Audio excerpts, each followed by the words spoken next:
Bonjour à tous et bienvenue à Momentum sans frontières. Ce matin, on est dans la joie de vivre cette célébration ensemble, que vous soyez peu importe en Europe, en Amérique du Nord, en Afrique ou je ne sais où. Je crois vraiment qu'on va être bénis, on va vivre un temps de qualité tous ensemble. Il va y avoir un moment de louange et je vais vous apporter un message qui s'intitule « Marcher pleinement dans la liberté ». Parfois, il y a des choses et on va regarder les choses qui produisent en nous le fait d'être esclaves dans notre marche chrétienne ou alors de vivre dans cette liberté. Et je crois vraiment que vous allez être bénis et encouragés. J'anticipe un moment de grâce et de bénédiction. Sans plus tarder, un moment de louange et on se retrouve juste après. Oh, oh, oh. Oh, oh, oh. Oh, oh, oh. Encore une fois. Oh, oh. Oh, oh, oh. Oh, oh, oh. Oh, oh. Louons le Dieu qui guérit. Louons le Dieu qui guérit. Louons le Dieu qui agit. Louons le Dieu qui nous ouvre le chemin. Sur la croix il s'est livré, puis il est ressuscité. Notre Dieu nous redonne vie. Quelle joie dans la maison du Père, quelle joie dans la maison de notre Dieu. Nous élevons nos voix, nous ne nous tairons pas. Quelle joie dans la maison du Père, oui il est présent parmi nous. Nous élevons nos voix. On est ensemble sur les hauts. Oh, oh, oh, oh. Oh, oh, oh. Oh, oh, oh. Encore une fois. Oh, oh, oh, oh. Oh, oh, oh. Oh, oh, oh. Nous étions mendiants. Nous étions mendiants. Maintenant couronnés. Nous étions captifs, maintenant libérés. Nous sommes acceptés, pardonnés, par grâce rachetés. Que tes enfants au de te louent. Oui, nous étions mendiants, nous étions mendiants. Maintenant couronnés, nous étions captifs, maintenant libérés. Nous sommes acceptés, pardonnés, par grâce rachetés. Que tes enfants, oh Dieu, te louent. On est ensemble, quelle joie! Quelle joie dans la maison du Père, quelle joie dans la maison de notre Dieu. Nous élevons nos voix, nous ne nous tairons pas. Quelle joie dans la maison du Père, oui il est présent parmi nous. Nous élevons nos voix, nous ne nous tairons pas. Quelle joie dans la maison du Père, quelle joie dans la maison de notre Dieu. Nous élevons nos voix, nous ne nous tairons pas. Quelle joie dans la maison du Père, oui il est présent parmi nous. Nous élevons nos voix, nous ne nous tairons pas. Oh.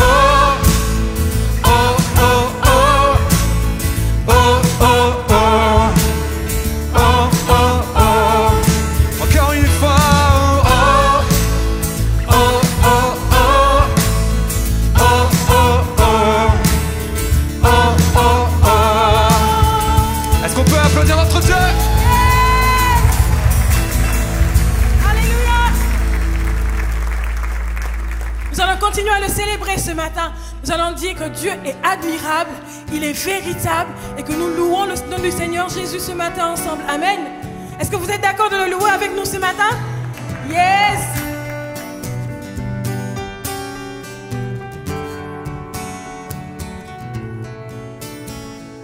Tu transformes l'eau en vin, touche à les yeux de ta main.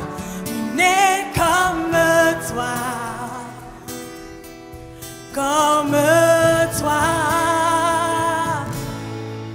Oh, dans nos ténèbres tu brilles, tu nous redonnes la vie.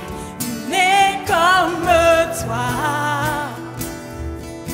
comme toi. Que l'Église chante. Dieu admirable, inébranlable, puissance, Dieu de miracles, incomparable, oh Dieu, oh Dieu. Il est le Dieu admirable. Alléluia. Dans nos ténèbres, tu brilles. Dans nos ténèbres, tu brilles. Tu nous redonnes la vie. Tu nous redonnes la vie. Nul n'est comme toi. Comme toi. Dieu admirable, inébranlable. Ton nom surpasse toute puissance. Dieu de miracles, incomparable, oh Dieu, oh Dieu. Dieu admirable, inébranlable, ton nom surpasse toute puissance. Dieu de miracles, incomparable, oh Dieu, oh Dieu.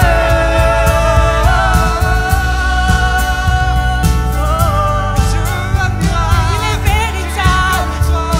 Rappelle-toi les bienfaits de l'Éternel et célèbre-le ce matin.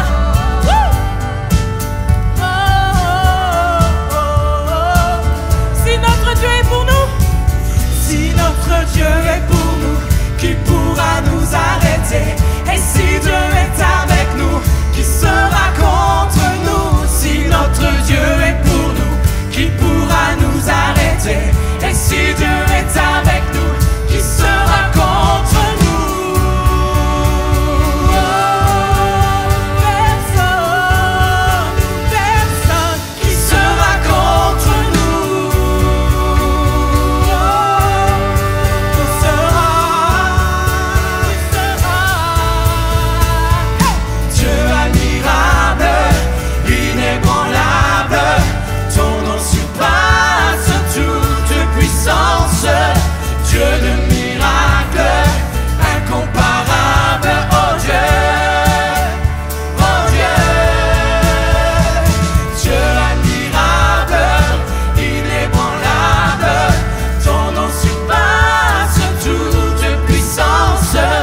Dieu de miracles, incomparable, oh Dieu, oh Dieu. Si notre Dieu Si notre Dieu est pour nous, qui pourra nous arrêter? Et si Dieu est avec nous, qui sera contre nous? Si notre Dieu est pour nous, qui pourra nous arrêter? Et si Dieu est avec nous, qui sera contre nous?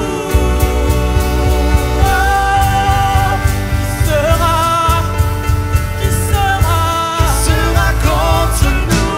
personne qui sera Dieu admirable, inébranlable, ton nom surpasse toute puissance.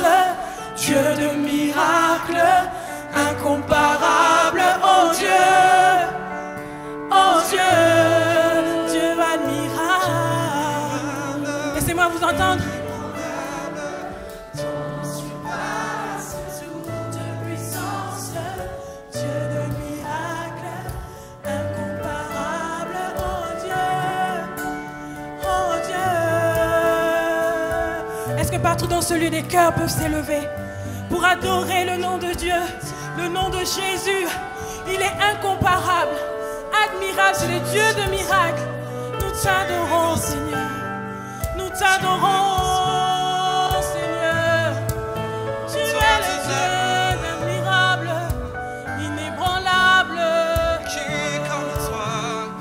Qui est Qui est comme toi, Seigneur? Qui est comme toi, Seigneur? Est-ce que les cœurs peuvent s'élever ce matin et adorer le nom de Jésus? Nous t'adorons, Seigneur. Nous t'adorons. Nous t'adorons, Seigneur. Nous t'adorons, Jésus. Oh. Nous t'adorons. Nous t'adorons. Nous t'adorons.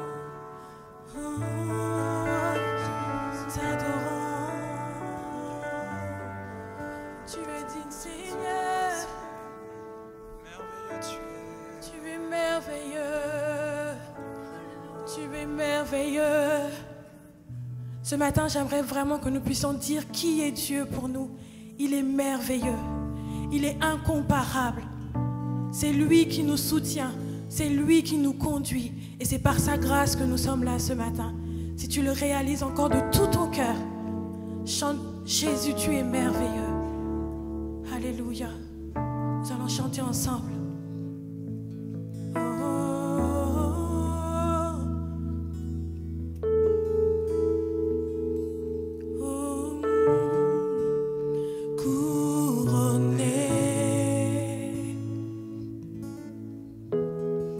Rayonnant de majesté,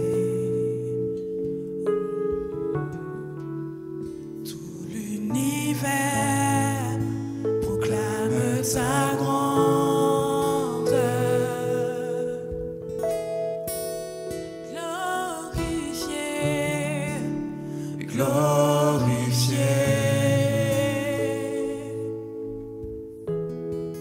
par les anges prosternés.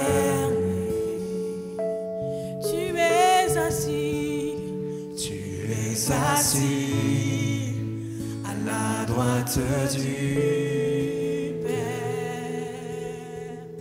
Chantons ensemble Jésus. Jésus, merveilleux nom, qui est semblable à toi, ô Dieu. Jésus, ton précieux nom, digne d'hommage.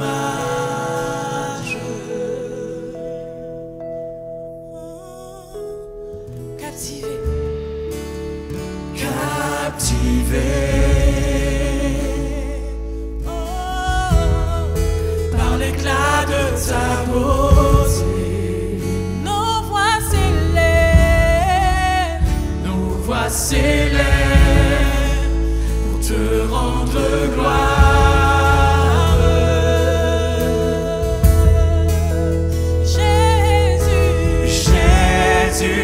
Merveilleux nom, qui est semblable à toi, ô Dieu. Jésus, ton précieux nom est digne d'hommage.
Est-ce que nous pouvons lever nos mains en signe d'adoration?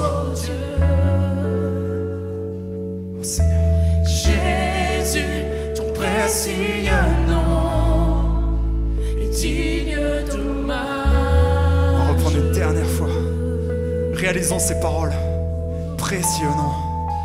Jésus, merveilleux nom, qui est semblable à toi, ô Dieu. Comme toi.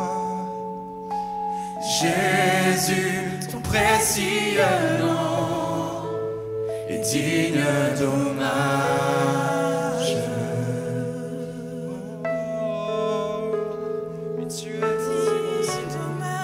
Prenons ce temps, alors que la musique est là, prenons ce temps, prenons cette minute, prenons ce temps de cœur à cœur avec le Père, ce temps de communion avec notre Dieu. Nous l'avons chanté, Seigneur, qui est comme toi? Nul n'est comme toi. Tu es l'alpha et l'oméga, tu es le commencement et la fin. Tu es le Dieu qui règne d'éternité en éternité. Tu es le Dieu puissant et je suis ton enfant. Quelle grâce, Seigneur! Quelle grâce d'être appelé ton enfant. Quelle grâce parce que chaque jour je suis dans la paix. Chaque jour je suis dans la paix parce que je sais que tu es avec moi. Chaque jour je suis en paix parce que mon Dieu veille sur moi. Alors, apportons-lui notre cœur. Prenons ce temps. Oh Seigneur.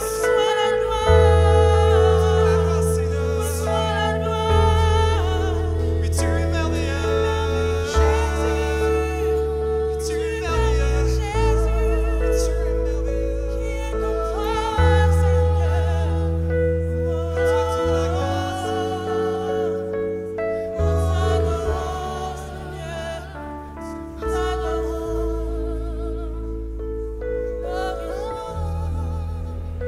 Seigneur, c'est vrai, ce matin, Seigneur, reçois nos cœurs reconnaissants, Seigneur. Seigneur, on n'aura jamais assez de mots, Seigneur, pour te dire, Seigneur, tout l'amour que nous avons pour toi, Seigneur. Alors, Seigneur, mon Dieu, encore ce matin, nous voulons réaliser cette grâce infinie que nous avons d'être appelés tes enfants, Seigneur. Cette grâce infinie, mon Dieu, parce que tu as tout accompli sur la croix, parce que tu as tout donné pour nous, Seigneur, et parce que chaque jour, tu es à nos côtés, Seigneur. Chantons grâce infinie. On y va ensemble. Grâce infinie de notre Dieu, qui un jour m'a sauvé. J'allais de lieu en lieu quand tu m'as retrouvé. Ma vie fut complètement changée. Alors qu'en lui j'ai cru, depuis ce jour de tous les dangers, sa grâce m'a secouru. Mes chaînes enfin sont enlevées. Mon Dieu, mon Sauveur m'a acheté. De son pardon, il m'envahit. Amour divin, grâce infinie. Grâce infinie, ton amour est sans limite. Dans mes épreuves,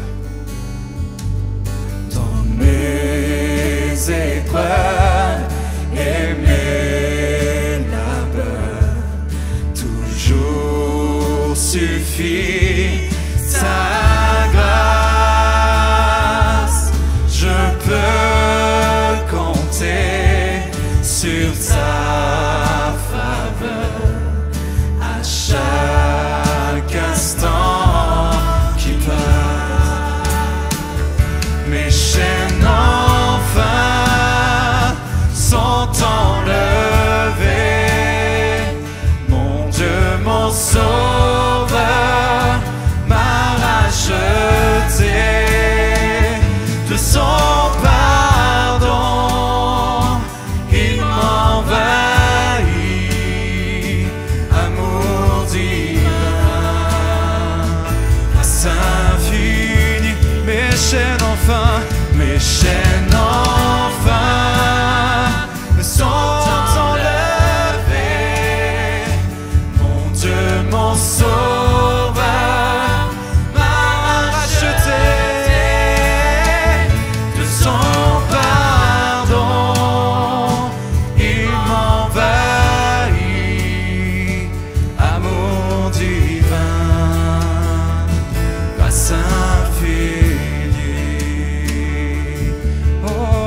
célébrer ses louanges. Nous pourrons encore au commencement lui offrir nos hommages, lui offrir nos hommages, lui offrir nos hommages. Mes chaînes enfin sont enlevées. Mon Dieu, mon sauveur m'a racheté de son pardon. Il m'envahit, amour divin, grâce infinie. Mes chaînes enfin sont enlevées. Mon Dieu, mon sauveur m'a racheté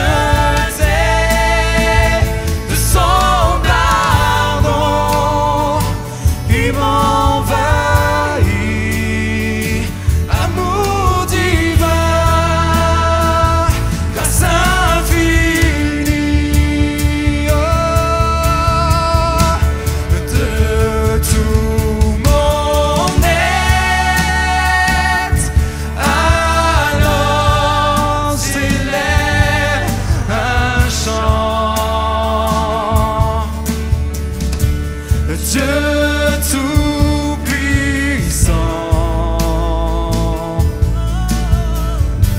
que tu es grand.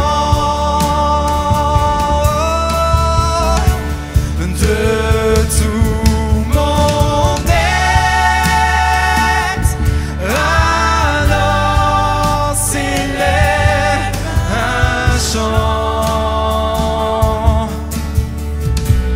Dieu tout-puissant, que tu es. Reprenons une toute dernière fois, que l'Église chante de tout mon être.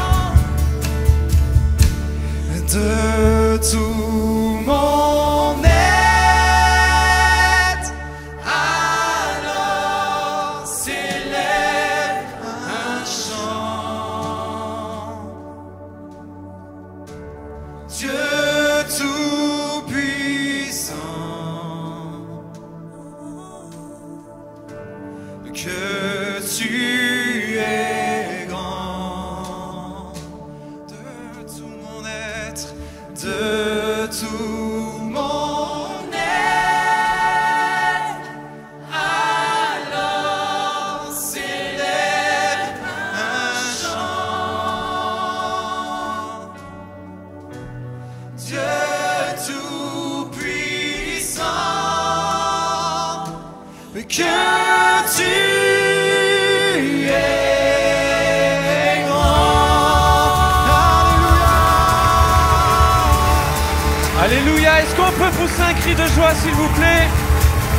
Faire une ovation à celui qui est le roi des rois, le Seigneur des seigneurs. Est-ce qu'on peut pousser un vrai cri de joie partout dans ce lieu, s'il vous plaît? On est dans la joie d'être ensemble, d'être réunis. Il y a également tous ceux qui nous rejoignent sur Internet. Est-ce qu'on peut se transformer en comité d'accueil et souhaiter la bienvenue? Soyez bénis, soyez heureux d'être avec nous. En tout cas, nous sommes heureux d'être avec vous. Alors aujourd'hui, j'ai la joie de pouvoir vous apporter la parole de Dieu. Et durant tout le mois de mai, nous sommes dans une thématique sur le Saint-Esprit. Et notre jeûne et prière qui va commencer demain, tous les soirs, nous allons parler de l'Esprit de Dieu et de ce que l'Esprit de Dieu est et ce qu'il peut accomplir dans nos vies. Alors soyez là parce que je crois vraiment que ça va être un moment béni. Il y a 2 semaines, j'ai démarré la thématique et j'ai parlé sur le ministère de l'Esprit, le Saint-Esprit a un ministère. C'est pourquoi nous ne perdons pas courage. Si vous n'avez pas vu, je vous encourage à aller regarder ça sur YouTube. Et la semaine passée, le pasteur JM a parlé de la personne du Saint-Esprit. Et aujourd'hui, nous allons continuer cette thématique. Mais j'aimerais, pour débuter, vous poser une question. Connaissez-vous le premier mot de la devise française que nous trouvons sur tous les murs des mairies? Liberté. Le premier mot de la devise française est liberté. Je crois que la liberté, c'est quelque chose d'important. Est-ce que vous êtes d'accord avec ça? Vous savez qu'il y a plein de gens à travers l'histoire, et peu importe les pays, qui sont morts pour qu'il puisse y avoir la liberté dans leur pays. Je me souviens, il y a quelques années de ça en arrière, j'avais prêché dans le Vercors, qui est un haut lieu de la résistance, et j'ai été visiter un musée à Chapelle-en-Vercors. C'est un village qui avait été cerné par les Allemands, et ils ne se sont pas laissés soumettre, et beaucoup, malheureusement, d'entre eux ont été tués. Et là, donc, il y a ce musée. Et je me souviens, lorsque je suis rentré à l'intérieur du musée, tu vois un soldat, une personne qui est gisant là à terre, et au-dessus, il est écrit en légende, en lettres de sang, « Homme libre, souviens-toi ». Souviens-toi que si aujourd'hui tu vis dans un pays libre, c'est parce qu'il y a des gens qui sont morts pour la liberté. Mais j'aimerais vous dire, au-delà de toutes les personnes qui sont mortes pour la liberté, il y a surtout pour nous une personne ultime qui est morte afin que chacun d'entre nous, nous puissions être des hommes et des femmes libres. Connaissez-vous cette personne? C'est? J'ai pas entendu, c'est? Jésus. C'est Jésus. Et Jésus est mort afin que nous soyons des hommes et des femmes libres. Et je crois que c'est important de le réaliser, de comprendre, c'est ce que Dieu veut pour chacun d'entre nous. Si l'Esprit de Dieu nous affranchit, si l'Éternel nous affranchit, nous serons réellement libres. Et je crois que malheureusement, parce qu'on peut se poser cette question, ok, je suis en état, c'est-à-dire mon statut, j'ai le statut d'homme libre. Mais est-ce que je marche vraiment dans la liberté que Dieu m'a donnée? À l'instar du peuple hébreu, lorsqu'ils étaient en Égypte, la parole de Dieu nous dit qu'ils ont été captifs pendant des siècles et des siècles, mais une fois qu'ils sont sortis, Dieu les a libérés, ok, et ils ont quitté l'Égypte. Mais on s'aperçoit, ils ont le statut d'hommes libres. Pourtant, on s'aperçoit dans leur marche, et on s'aperçoit à travers différentes circonstances, que finalement, ils n'étaient pas si libres que ça. Que finalement, il y avait des choses de l'Égypte qui étaient toujours en eux. Et il y a cette réalité, ce n'est pas parce que tu as quitté l'Égypte que l'Égypte a quitté ton cœur. Ce n'est pas parce que tu as quitté la prison que la prison à quitter ton corps. Et j'aimerais à travers ce message nous encourager à marcher, à comprendre ce qu'est la liberté et à marcher dans la liberté que Dieu a pour nous, et que ceux qui sont d'accord avec ça disent Amen, s'il vous plaît. Et vous avez même le droit d'applaudir si vous voulez applaudir. Alors laissez-moi, j'ai établi un petit quiz là comme ça pour savoir si vraiment nous marchons dans cette liberté. Alors, si tu peux afficher le quiz, la première question, c'est imagine, tu te balades dans la rue et là, tu tombes nez à nez avec une affiche sensuelle. Ok, une fille à moitié dévêtue pour le salon de ceci, de cela, ou un gars peut-être qui te plaît. Et la première chose, à travers ce quiz, 3 réponses possibles. Premièrement, vous regardez cette affiche avec un vif intérêt. Avec beaucoup de plaisir, tu la regardes. Petit B, vous baissez les yeux, mais vraiment avec beaucoup d'effort. Hein. Et de temps en temps, tu regardes un petit peu comme ça, puis tu regardes que personne ne te voit. Ok ? Petit C, vous poursuivez votre route sans que cette image vous rende captif. Qui aurait répondu petit A? Ne levez pas la main, s'il vous plaît. Autre mise en situation. Vous êtes dans un magasin, vous n'avez pas beaucoup d'argent, et là, alors que vous payez, la caissière vous rend trop de monnaie. Petit A, vous la gardez comme si de rien n'était. Gloire à Dieu, il savait ce dont j'avais besoin. Petit B, après tout un combat intérieur, vous rendez la monnaie, mais vraiment avec beaucoup de tristesse. Ou petit C, vous rendez la monnaie avec joie pour montrer votre beau témoignage chrétien. Qu'est-ce que tu fais? Là, ouais, c'est normal. Hein. Tous ceux qui disent C, personne ne va se vanter de dire A. Hein. Ça, c'est évident. Hein. Ok, autre mise en situation. Petite médisance autour d'une tasse de café où on critique son mari, sa femme, le pasteur, un collègue du boulot, son patron, etc. Vous mangez, petit a, les rumeurs avec telles des friandises. C'est bon ça. Et tu es là, tu participes, et ouais, il est comme ceci, ouais, il est comme cela, etc. Petit b, par déontologie chrétienne, tu ne dis rien, mais tu écoutes avec un vif intérêt.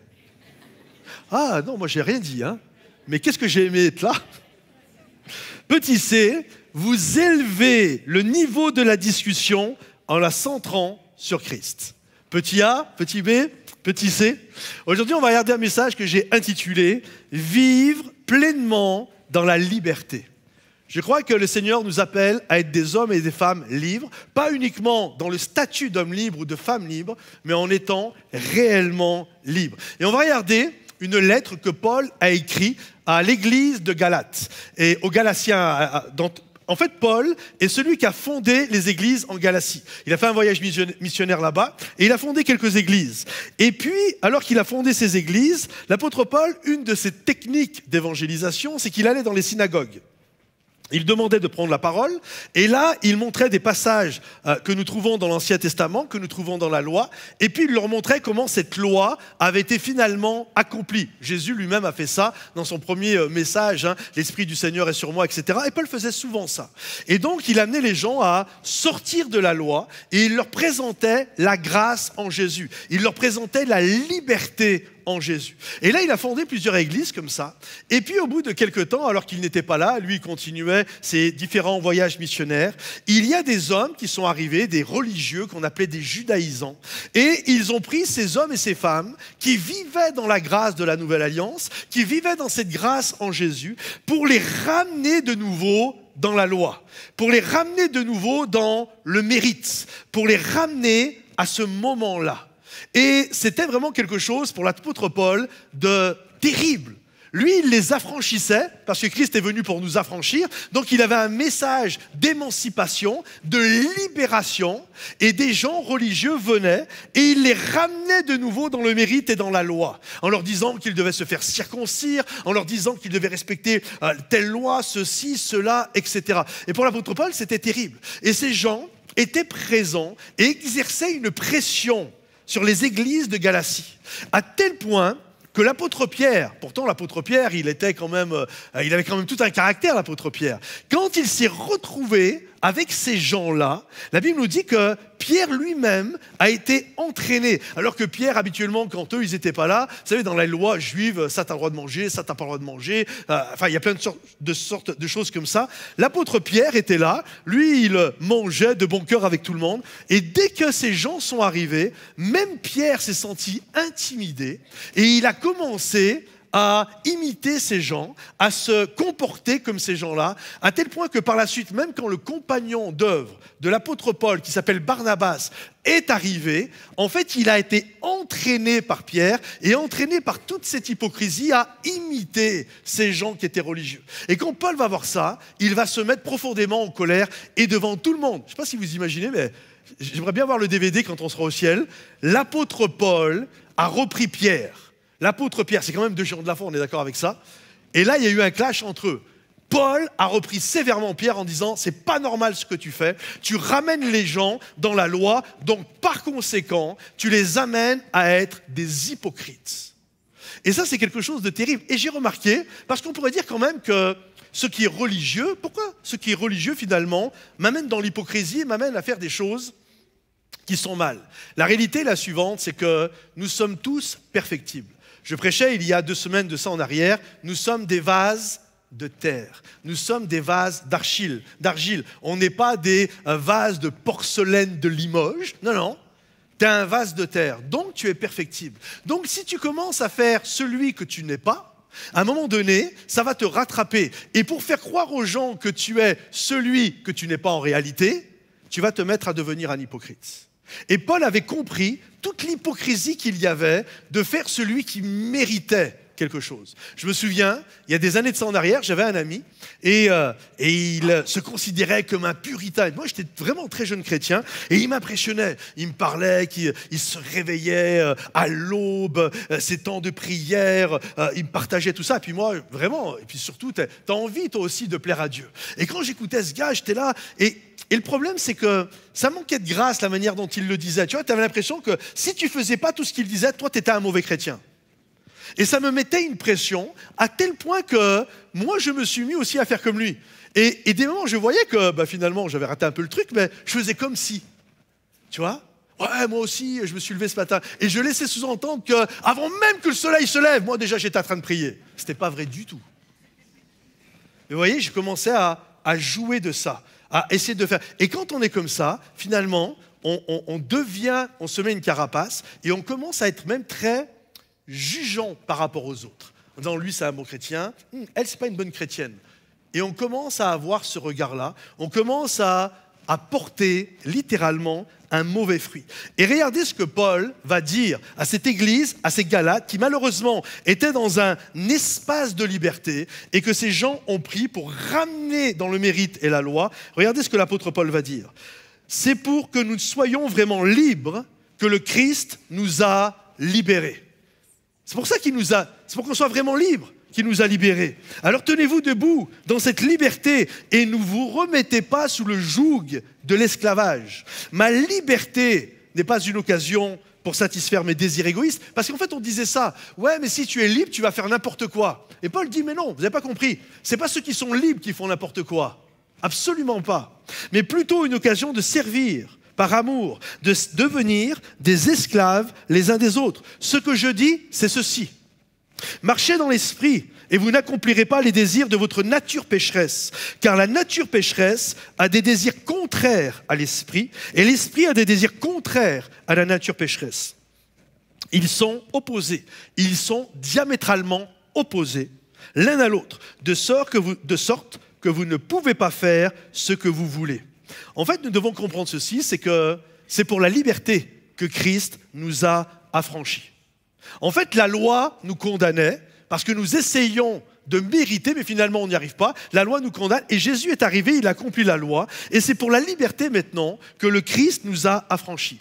Maintenant, il y a cette réalité au-dedans de nous, et je pense que c'est l'immense, alors il y en a quelques exceptions, mais c'est l'immense majorité d'entre nous, on a tendance à retourner au mérite. On a tendance à... C'est un peu comme, ok pasteur, j'ai compris, je suis sauvé par grâce, ok? J'ai compris ça, Jésus est mort sur la croix, je suis sauvé par grâce, mais c'est comme si après tout le reste de notre marche chrétienne, on veut montrer au monde que oui, j'ai été sauvé par grâce, mais finalement maintenant, je mérite cette grâce. Regarde comment je marche, regarde ce que je fais, regarde les sacrifices que je fais, regarde la vie que j'ai. Et en fait, c'est comme, je suis sauvé par grâce, mais tout le reste de ma vie, j'essaye de mériter la grâce que j'ai eue. Et il y a, c'est en nous, cette tendance à la méritocratie. Et je crois que la méritocratie, c'est une tyrannie dans la vie de chacun d'entre nous.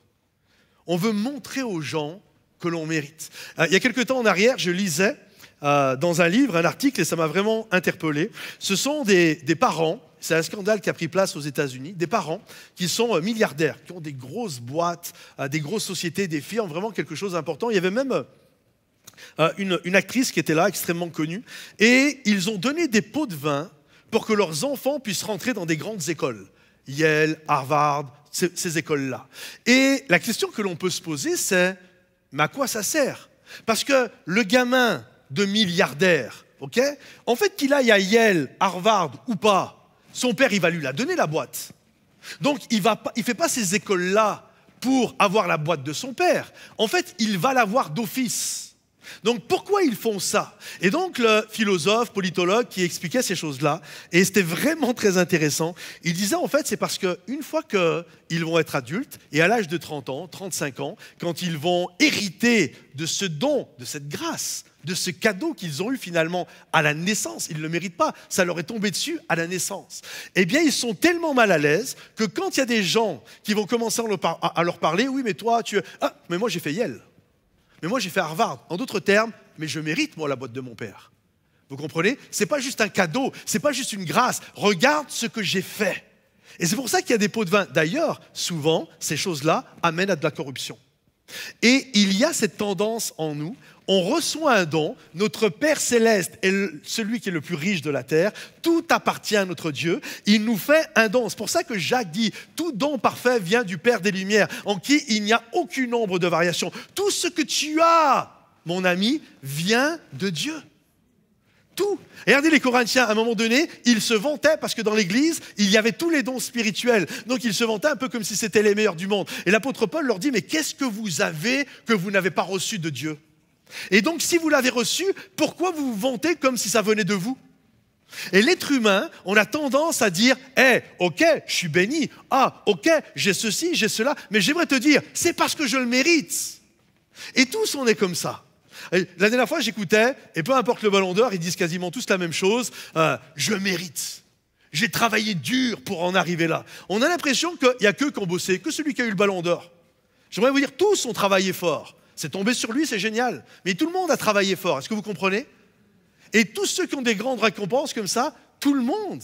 Des moments, on regarde des réels sur Instagram, sur Facebook, bref, les réseaux sociaux, et ils sont là, ouais, j'ai travaillé fort pour en arriver là, moi, je ne dois rien à personne, je me suis fait tout seul, papa, tu t'es rien fait. C'est n'importe quoi.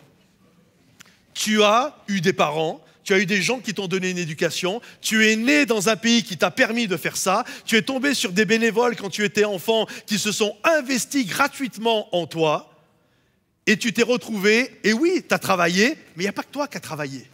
Il y a plein de gens qui travaillent. En fait, j'ai été très touché dernièrement. J'écoutais cette actrice, Angelina Jolie. Je ne parle pas spécialement de sa vie, ce n'est pas ça mon propos. Mais cette femme, elle fait beaucoup de choses au niveau de l'humanitaire. Elle a des ONG, elle a adopté des enfants qui viennent des pays de tiers-monde. Vraiment, elle s'investit et elle aime ça. Et elle a reçu un prix. Je ne sais pas si c'était un Oscar ou un Golden Globe, je ne me souviens plus.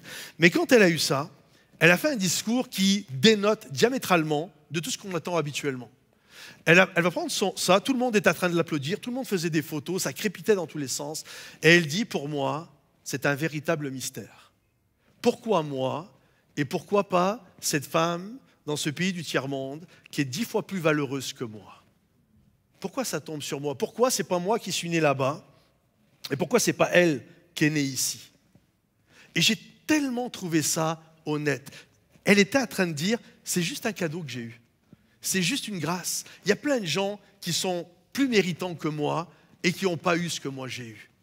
Et l'apôtre Paul dit, qu'est-ce que tu as que tu n'as pas reçu de la part de Dieu? Et si tu l'as reçu de la part de Dieu, pourquoi tu t'en vantes comme si ça venait de toi? Jacques dit, tout don parfait vient du Père des Lumières. Donc je comprends ça, je comprends que tout ce que j'ai n'est qu'un cadeau. Le fait d'être un enfant de Dieu, c'est un cadeau.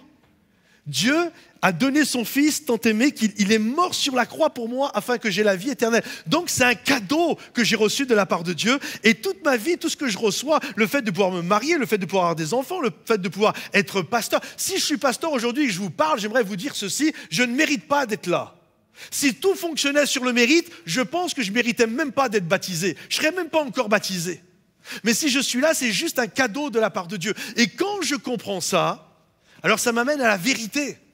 Plutôt que de faire croire des choses qui ne sont pas, donc de tomber dans de l'hypocrisie et toutes sortes de choses qui ne sont pas à la gloire de Dieu, d'un seul coup je comprends, mais c'est juste un cadeau. Jésus est mort sur la croix pour moi, il m'a tout donné, il m'a fait grâce, c'est un don parfait qui est venu du ciel. Et aujourd'hui j'ai ce que j'ai, tu as ce que tu as, c'est juste un cadeau et une grâce de la part de Dieu. Donc, parce que je le reçois, parce que je le comprends, je ne mène pas ma vie comme si finalement je mérite, monsieur mérite ce qu'il a. Non, c'est une grâce et un cadeau de la part de Dieu. Je me souviens quand j'étais tout jeune converti, je donne ma vie au Seigneur et je viens d'un arrière-plan, impudicité, drogue, bref, je ne vous fais pas le package, mais quasiment tout ce qu'il y a de plus pourri, je le faisais.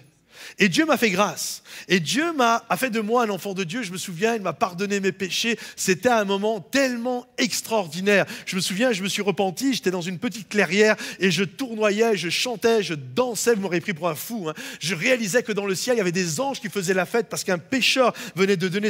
Et j'étais dans une joie. Je réalisais de là où le Seigneur m'avait retiré. Et 2-3 mois après, j'ai commencé avec ma grosse Bible sous le bras. Je commençais à faire le super chrétien. Et je rentre à la maison et j'étais tombé sur un verset qui disait « Les femmes, elles doivent porter le voile ». Et je vais vers ma mère et je lui dis « Oh, ma mère, des décennies de marche avec Dieu, à vivre avec Dieu. » Je dis « Oh, maman, tu ne mets pas le voile, c'est pas bien. » Vous savez, il y a des talibans et chez nous, il y a les talibibles. Et si vous allez dire, c'est pas bien, maman, etc. Si vous mettez le voile, soyez bénis. Il n'y a pas de souci avec ça. Ce que je veux dire par là, c'est que je parle de moi, là. Je venais à peine de donner ma vie au Seigneur, je n'étais même pas encore baptisé. Il m'avait retiré de 1001 péchés et j'étais déjà en train de faire la morale. Vous comprenez? C'est une tendance très humaine, très charnelle. En fait, on utilise la Bible pour mettre des coups de Bible aux gens, tu vois. Non. En fait, je réalise, c'est une grâce. Dieu m'a fait grâce. Et il y a un choix à faire. Tu peux faire le choix, écoutez bien mes amis, tu peux faire le choix de croire que tu mérites quelque chose et de faire croire à tout le monde que tu es le meilleur du monde, ou soit tu fais le choix de dire « je veux marcher dans l'honnêteté, la transparence et la liberté. Je comprends que tout ce que j'ai, c'est une bénédiction de la part de Dieu. Et je ne jouerai pas à un jeu. Je ne jouerai pas aux chrétiens, mais je veux être honnête et je veux être authentique. » Vous savez, celui qui veut s'approcher de Dieu, la Bible dit, c'est la première des qualités. Approchez-vous de Dieu avec un cœur sincère. Parce que c'est la première des choses. Si tu ne t'approches pas de Dieu avec un cœur sincère, tout ce que tu vas bâtir, c'est du vent. Vous savez que toute relation, même avec ta femme, avec tout le monde, doit être bâtie sur l'honnêteté. Ou sinon, c'est du faux, c'est pas vrai, c'est un leurre. Et il y a, ok, je sais qui je suis. C'est ce que l'apôtre Paul dit quand on lui dit « ouais, mais toi, t'es comme ceci, comme ça ». Il dit oui. Il ne va pas dire « ah non, moi, je suis ceci, je suis cela ». Il n'est pas en train de brandir « je suis parfait ». Non, non, il dit « oui, je suis qui je suis, je le sais ». Tu n'as pas besoin de me le dire, je sais qui je suis qui je suis. Mais tu sais quoi? La grâce de Dieu envers moi n'a pas été vaine. Mon ami, tu es qui tu es. Mais la grâce envers Dieu, ta grâce envers Dieu, cette grâce que tu as reçue n'est pas vaine. Et donc je comprends et je choisis ce chemin. Oui, des moments, je vais chuter, mais la grâce de Dieu va me le relever. Comprenez-vous? Je discutais il y a quelques années en arrière, maintenant il est décédé, mais avec le grand-père de Dan. Et il a vécu assez vieux, jusqu'à l'âge de 102 ans, je crois. Moi, quand je parlais avec lui, c'était ses 100 ans. Et donc, il était avec son épouse et il me partageait leurs témoignages. Et donc, il me disait, c'était un immigré hollandais. Et donc, il m'expliquait quand il arrive en France et quand il a trouvé son épouse, donc la mamie de Dan. Et donc, il m'expliquait un peu leur rencontre et comment ça s'est passé. Et lui, il me disait, moi, j'étais un joueur. Il était addict. Il avait une dépendance sur le jeu. Et quand il rencontre celle qui va devenir sa femme, il ne lui dit pas. Il passait sa paye, il mettait tout dans le jeu. Il allait au casino, il mettait tout sur les tables de jeu. Et quand il rencontre cette jeune fille, il l'invite, il dit écoute, on pourrait se faire un rendez-vous, boire un café ensemble. Et il l'invite, vous savez où il l'invite? Elle ne le sait pas, il l'invite dans un casino. Tu vois, comme ça, il s'est dit, je vais joindre les deux en même temps. Et il l'invite au casino, ils boivent un café, super, sympa, ils font connaissance, tout se passe bien. Puis il lui dit, ça paraît fun, il lui dit, tu viens, ça peut être cool, on fait un petit jeu comme ça. Puis elle ne voit pas le mal. Elle dit, ouais, bien sûr, il n'y a pas de problème. Et ils vont pour jouer. Et là, il se met à jouer. Et comme n'importe quelle personne qui est addicte et dépendante, ses yeux, quand il voit l'objet de sa convoitise, ses yeux changent. Et elle, lui, il ne le voit pas. Lui, il est en train de jouer, mais elle, de suite, elle comprend. Elle le regarde et dit, lui, il a un problème. Il a un problème. Et donc, il finit de jouer, il joue comme ça, et puis il se retourne, il la regarde, et du tac au tac, elle le regarde, dit, si tu veux qu'on se voit, il va falloir que tu fasses un choix. C'est la table ou moi. Et là, il la regarde. Moi, j'ai cru qu'il allait lui dire tout de suite, c'est toi. En fait, il m'a avoué, ça a duré pendant 2-3 minutes, il regardait la table, il la regardait elle. Il regardait la table, il la regardait elle, tu vois, parce que c'était un vrai addict. Ça peut paraître bizarre, mais c'était un vrai addict. Donc, il a pesé le truc. Il a regardé la table, il regardait elle, et au bout de 2-3 minutes, il a dit « je te choisis ». Et il n'a plus jamais remis les pieds dans un casino. Ils ont donné leur vie au Seigneur, des enfants, des petits-enfants qui servent le Seigneur. C'était un bon choix, n'est-ce pas? Je crois que le Saint-Esprit se tient à côté de chacun d'entre nous ce matin. Et il te dit, c'est la table ou moi. C'est le mérite ou la grâce. Mais ça ne peut pas être les deux. Soit tu vis dans le mérite, et ça va avoir des conséquences dans ta vie, ou soit tu vis dans la liberté et la grâce de Dieu pour toi. Je crois vraiment à cette réalité. Et les deux, si tu fais le choix, écoutez bien, si tu fais le choix de vivre dans le mérite, la loi, paraître, ça va porter un fruit. Et si tu vis de l'autre côté dans la liberté, dans l'honnêteté, dans la transparence, ça va porter un autre fruit. Regardez le fruit que produit le mérite, la chair, la loi, tout ce qui est légal. Écoutez bien, les agissements de la nature humaine sont bien connus. Les voici.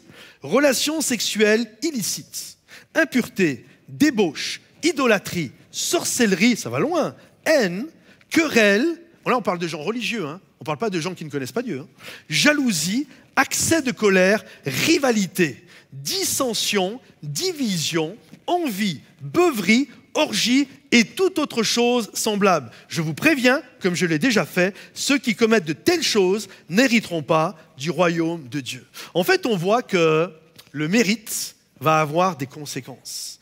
Moi, sur le coup, je réfléchissais et je me disais, mais pourquoi?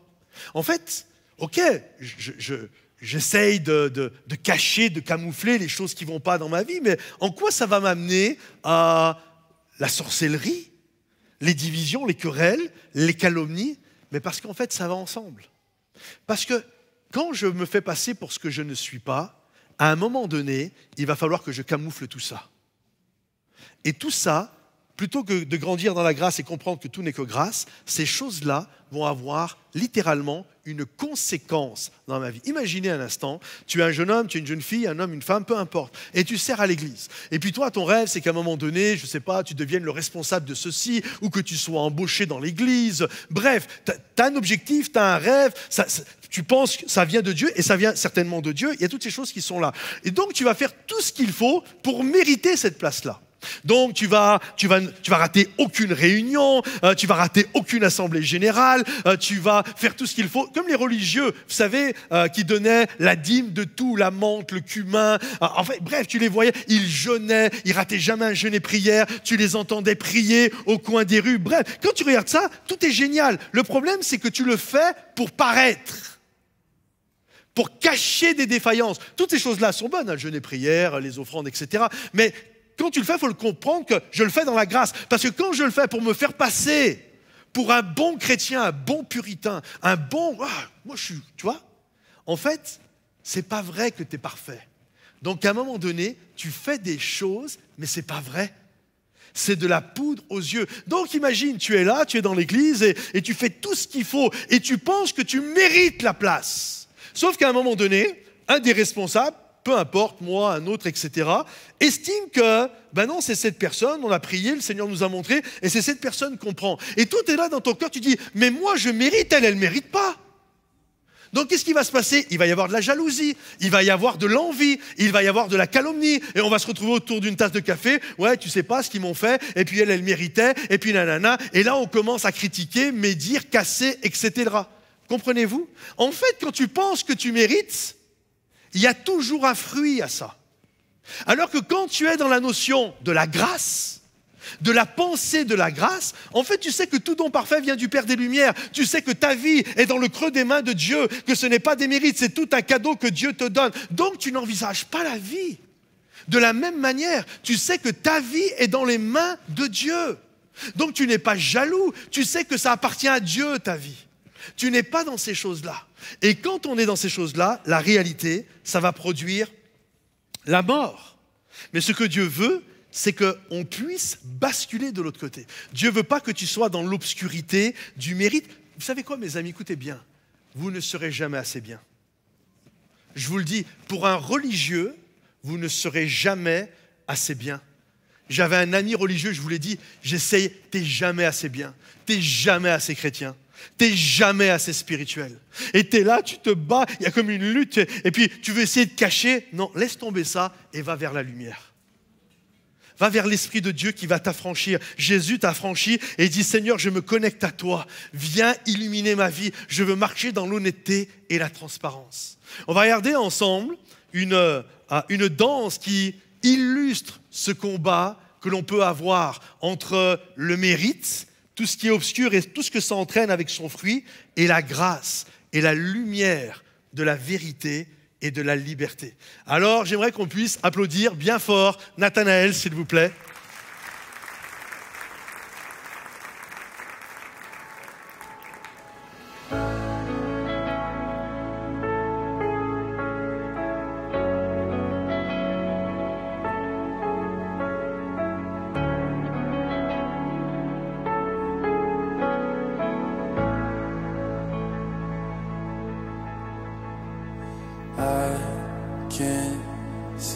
where I'm going, the lines are blurred, but you're showing me love. Love in the midst of the dark. And I don't know what you're doing, but blindly I am pursuing you now. Good shepherd, lead my heart.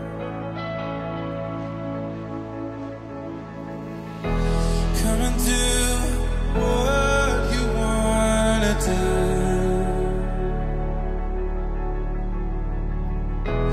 You'll do what only you can do. Oh, I wanna be where you are, no matter how far it takes me. Lead through the dark. My hope you will not forsake me. I will trust in you.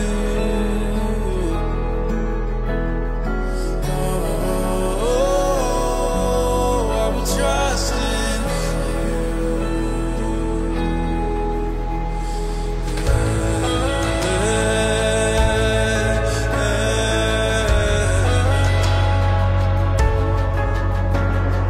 whatever it looks like, whatever it looks like.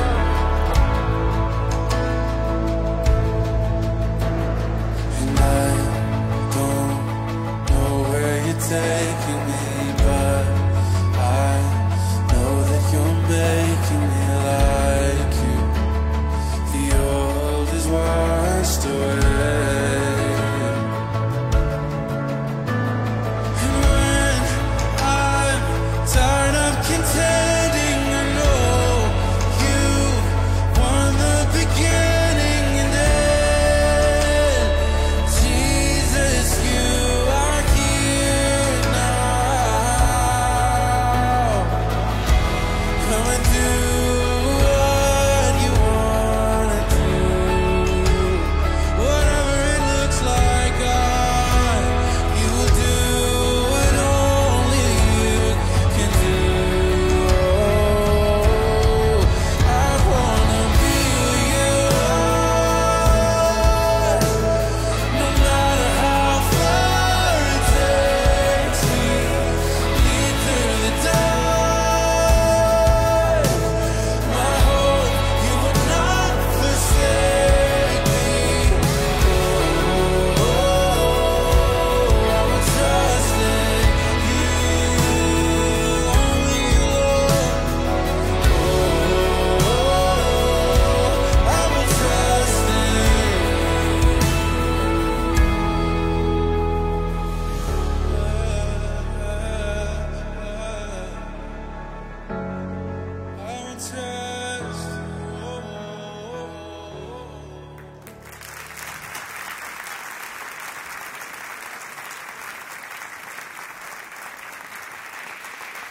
Faites le choix de la lumière.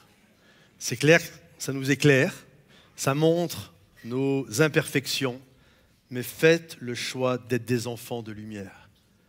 Ok, Seigneur, je viens vers toi.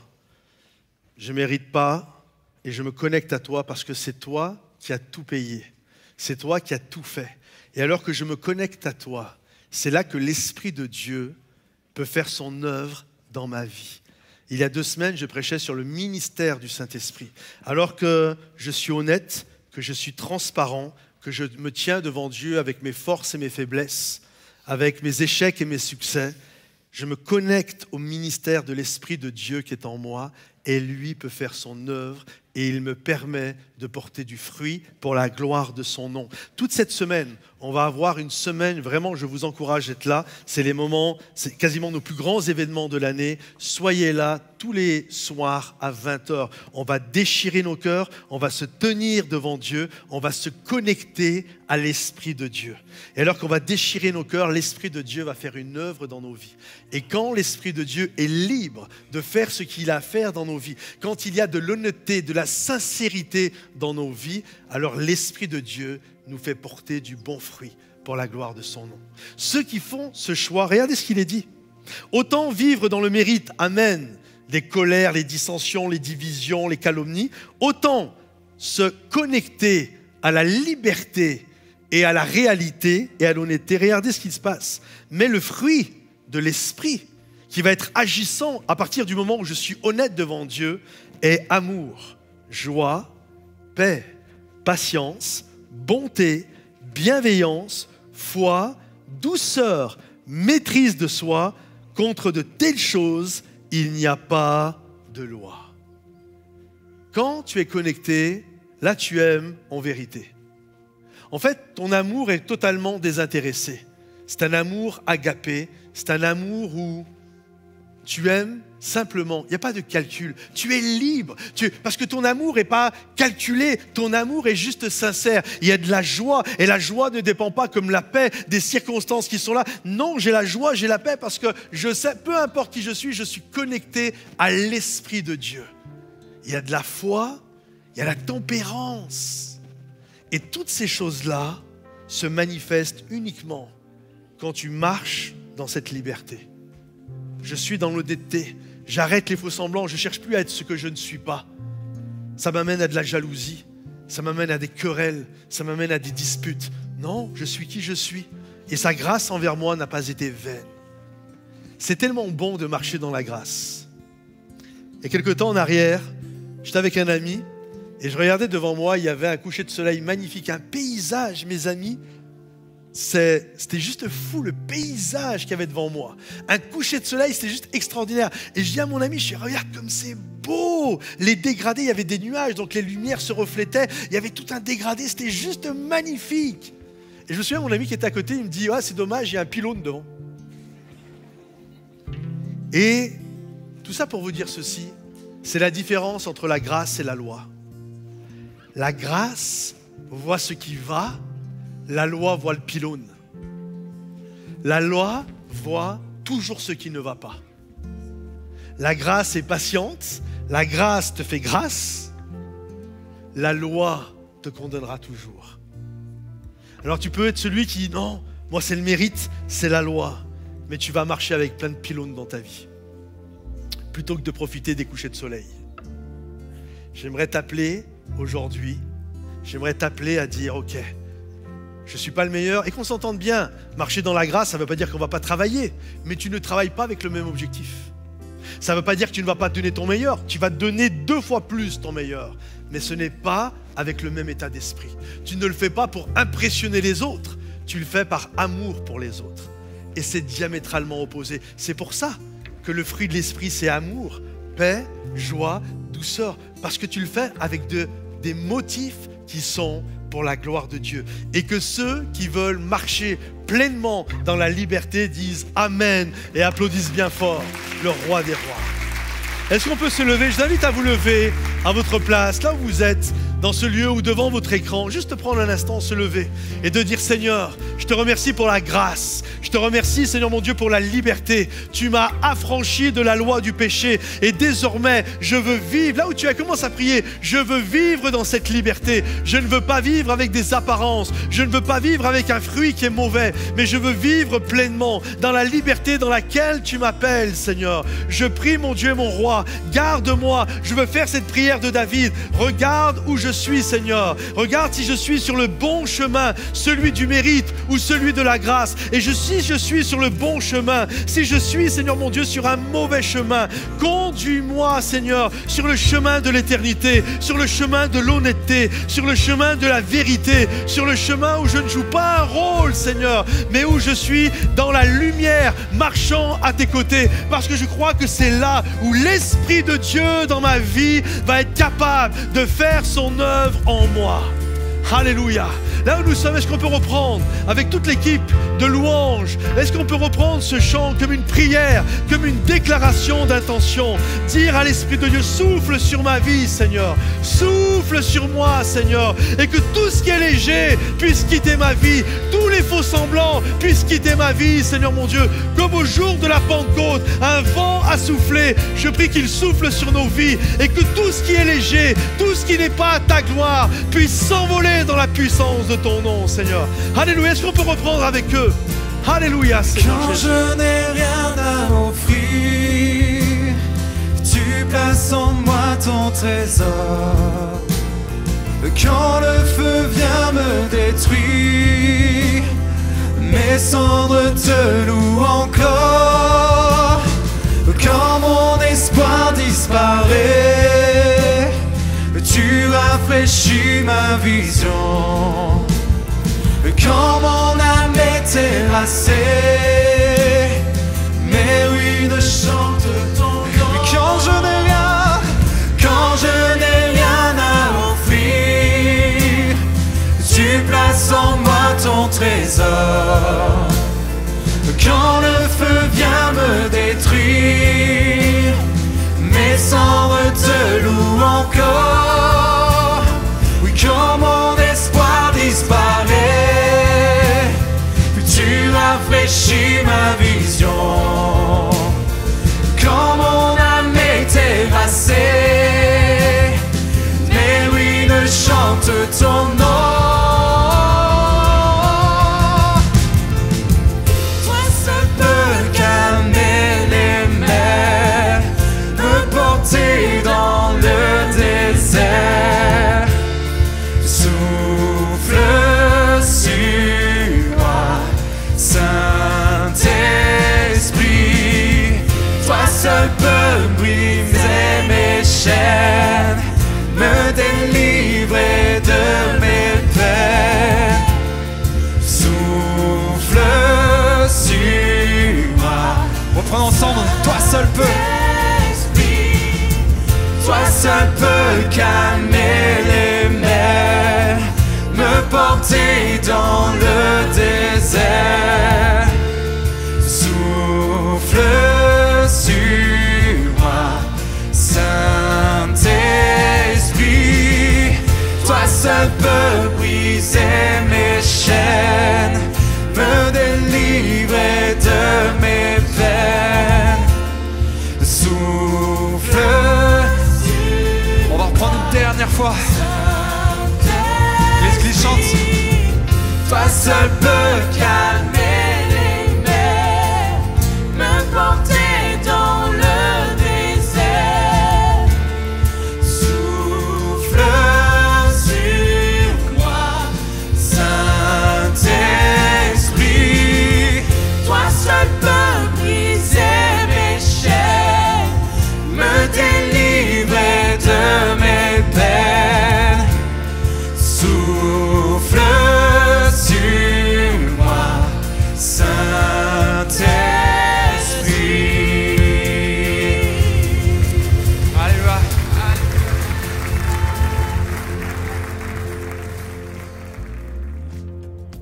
J'espère que vous avez été bénis à travers ce temps de louange et cet enseignement. J'espère que ça vous donne des clés de réalisation, de compréhension pour que vous puissiez vraiment marcher dans la liberté. Alors merci d'avoir été avec nous. Pensez à partager ce message, à le liker, à le commenter également. Et merci également pour votre générosité. Si vous désirez soutenir tout le travail que l'on fait, que ce soit sur Momentum Sans Frontières, des implantations comme Momentum Bruxelles ou tout simplement les vidéos, vous pouvez donner et nous soutenir à monofrande.fr.